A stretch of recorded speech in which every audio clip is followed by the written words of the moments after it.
नमस्कार, आरोहीज किचनमध्ये तुम्हा सर्वांचं खूप खूप मनापासून स्वागत. आज आपण व्हेज कुर्मा भाजी कशी बनवायची ते बघूयात.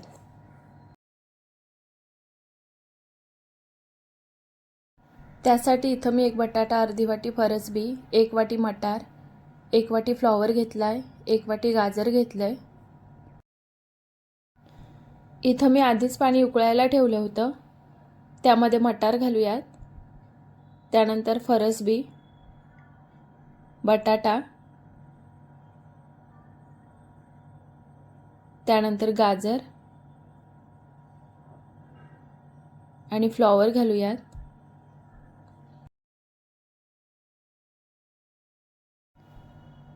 त्यानंतर यामध्ये चवीनुसार मीठ घालूयात आणि ढवळून घेऊ. आता मोठ्या गॅसवरच 5 मिनिटं या भाज्या उकडून घ्यायच्या आहेत.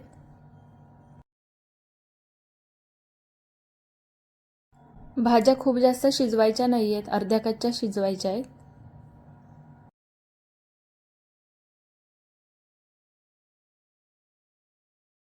मोठ्या गॅसवर 5 मिनिटं मी भाज्या उकडून घेतल्या. आता काढून घेते. आता वाटण बनवून घेऊ. त्यासाठी मिक्सरच्या भांड्यात 1 वाटी ओलं खोबरं, 1 इंच आलं आणि 8-10 लसूण पाकळ्या घेतल्यात. त्यानंतर 1 चमचा मगजबी घालूयात. मगजबी आणि खसखस मी अर्धा तास पाण्यात भिजवून घेतले. त्यानंतर कोथिंबीर घालू. 1 चमचा खसखस घालूयात.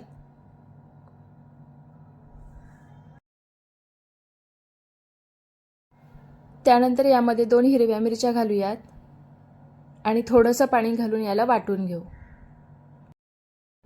इथं बघा वाटण तयार झालंय. थोडंसं पाणी घालून मी बारीक वाटून घेतलंय.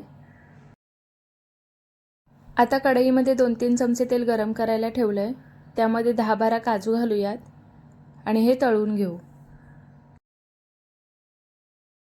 काजू तळून घेताना गॅस मंदच ठेवायचा आहे आणि काजू खूप जास्त तळायचे नाहीत, नाहीतर ते करपून जातील. काजू बघा तळून झालेत. आता काढून घेते. आता त्याच तेलात अर्धा चमचा मोहरी घालूयात. मोहरी तडतडली की त्यानंतर अर्धा चमचा जिरं. जिरं फुललं की मग यामध्ये 4 लवंग, 1 दालचिनीचा तुकडा, तमालपत्र, 1 चक्रीफूल हे सगळं तेलात अर्धा मिनिटं परतून घेऊ. मसाले बघा परतून झालेत. आता यामध्ये बारीक चिरून घेतलेले 2 कांदे घालूयात.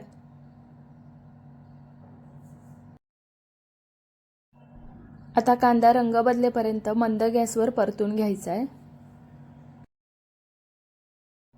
3-4 मिनिटांनी बघा कांदा परतून झालाय.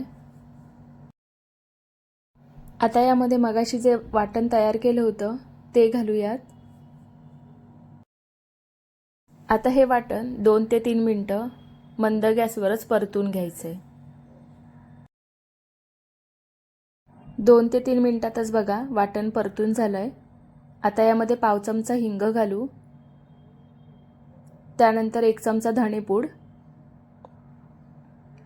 2 चमचे काश्मीरी लाल तिखट घालायचं, अर्धा चमचा हळद, 1 चमचा किचन किंग मसाला. आता हे मसाले या वाटणामध्ये एकजीव करून घेऊ.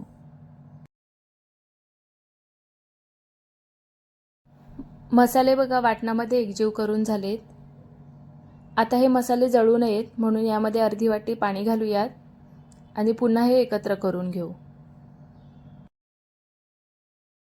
आता यामध्ये 1 टोमॅटो बारीक चिरून घेतलाय तो घालूयात आणि वाटणामध्येच याला एकत्र करून घेऊ. आता गॅस मंदच ठेवायचा आहे. त्यानंतर यावर झाकण ठेवूयात आणि याला 3-4 मिनिटं वाफ काढून घेऊ. 3-4 मिनिटांनी चेक करूयात. इथं बघा वाटणाला तेल सुटलंय. याला एकदा हलवून घेऊ. इथं बघा टोमॅटो मऊ शिजलाय, त्यासोबत वाटण सुद्धा शिजलंय.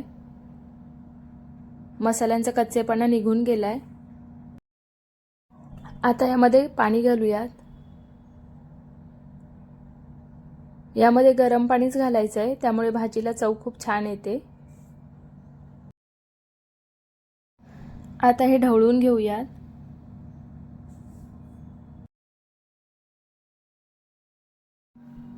इथं बघा ग्रेव्ही जास्त दाटसर वाटते.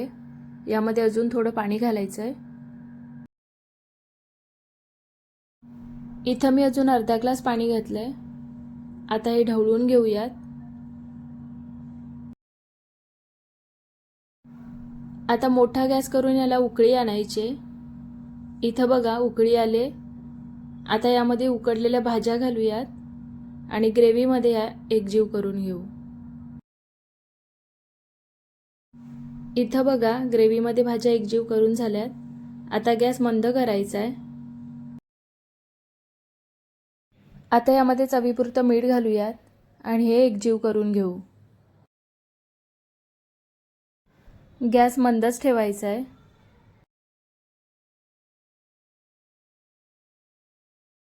आणि असं अर्धवट झाकण ठेवून 7 ते 8 मिनिटं भाजी मंद गॅसवर शिजवून घ्यायची. मंद गॅसवर भाजी शिजत असताना मध्ये मध्ये मी ती ढवळून घेत होते, त्यामुळे भाजी तळाला लागत नाही. 7-8 मिनिटांनंतर बघा भाजी छान शिजली आहे. भाजीला रंग खूप छान आलाय.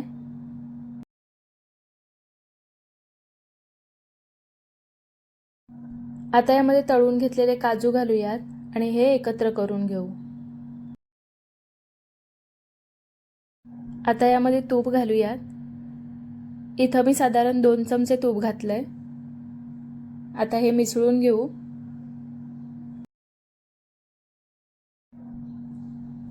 आता यामध्ये थोडीशी कोथिंबीर घालूयात आणि पुन्हा हे एकजीव करून घेऊ. इथं बघा मस्त कुर्मा भाजी तयार आहे. तुम्हाला ही रेसिपी कशी वाटली कमेंट करून नक्की सांगा. व्हिडिओ आवडला असेल तर व्हिडिओला लाईक करा, शेअर करा आणि चॅनलला सबस्क्राईब करायला विसरू नका.